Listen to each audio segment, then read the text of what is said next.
So to start cleaning any house, we prepare a bucket with all the products and paper towel and cloths. So we carry just the bucket in the house. We don't have to come back every time that we need a product.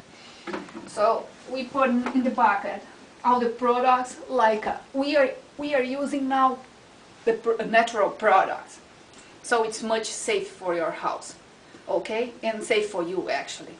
So we use all-purpose cleaner, tub and tile to scrub inside the shower and the bathtub. We use Pledge or any other a polish for the furniture, the wood furniture actually. And we get water, just plain water. And we use a granite cleaner as well. We grab some gloves to use in the bathroom and a sponge.